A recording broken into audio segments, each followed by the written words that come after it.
It's a special artist who can make furniture that's both functional and artistic. Well, Jim Devault of Nashville does just that. Here's Tammy Arnder with the story of a Nashville photographer and ad guru who transitioned into a wood sculptor who's all hands-on. This may not look like Santa's workshop to you, but to Jim Devault, that's exactly what it is. When you can walk into a shop and everything's set up and you're ready to build anything that you can imagine, things get easier. Then you can just be creative as opposed to being a technocrat. What many may see as just a woodpile, Devault sees as art in waiting. What used to be an Osage orange, oak, or poplar will become someone's prized possession after Jim gets his hands on it. I'll have a piece of wood in my hand and I'll feel a connection and I'll start wondering what I can do with that particular piece. Devault was raised in Bristol, Tennessee, but he moved to Nashville to pursue a career in advertising and photography. You may have seen his work on some album covers, from George Jones to Alan Jackson to John Anderson. So I had a 20-year career in advertising and music biz photography, shot album covers, advertisements, and corporate work. So when the world went digital, I didn't want to go.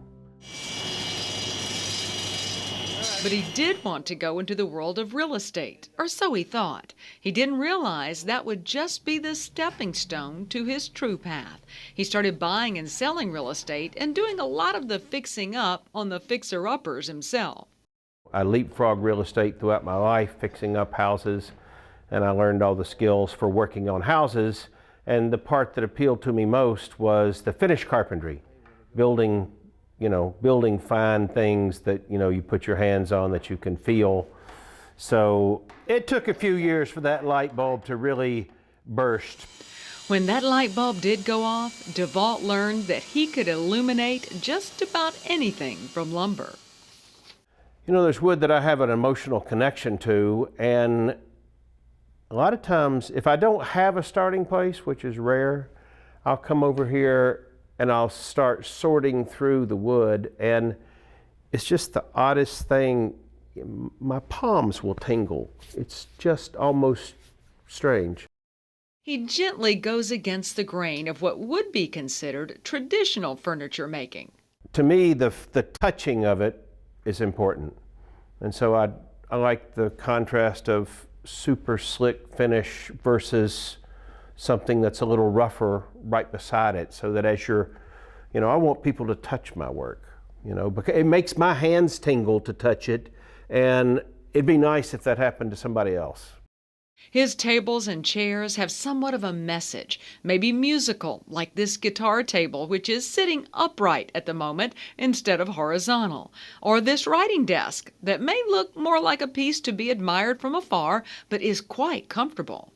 Jim, I know your pieces are extremely beautiful, but are they just for beauty, or do you like for them to be functional as well? I want them to work, I want them to function. Like, I spent hours making the back of this chair where it fit my spine, and I think it'll fit yours. So it would be if you lean back ergonomically and comfortable? You kind of got to get it right in line there, and it's, I don't know, it looks like it would be a torture device, but actually it's very comfortable. We're not going to do any torturing this. I love this. So you do like for it to be. And it's even called a ladies' writing desk. So you should be the one.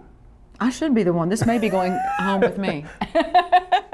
Devault is a woodworker by default, in some ways. He says he and his stepfather used to make wooden key holders when he was just 8 years old.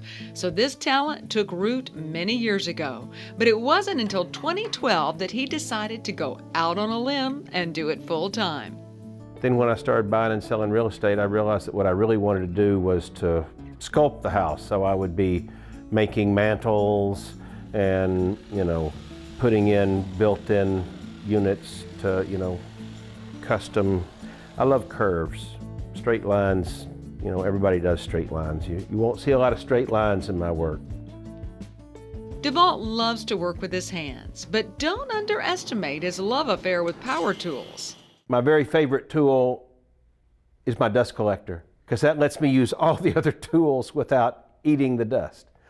So I do have a big 10 horsepower dust collector hooked up to all my machines. The industrial vacuum clears away the tiniest of particles, allowing Jim to breathe and create without distraction. He's focused lately on what he calls the pieces of the pie table. Devault says his only real distraction in the workshop is himself. The pieces of the pie table, I've made several of them, and each one's had a different kind of base. And, you know, I was standing there looking at it, it's like, you know, I don't know what I want to do for the base. Hey, wait, there's the sculpture. Yeah. It's like, oh, a bunny! Despite a distraction or two along the way, Devault definitely focuses on the personality of the wood, at times engaging in what he calls a conversation, one that allows the art to speak for itself. And a lot of times, you know, I know that that piece of wood has got a soul that wants to be revealed, so it's really up to me to take away the part that doesn't contribute to this conversation. So the wood speaks to me and I try to have a conversation with it.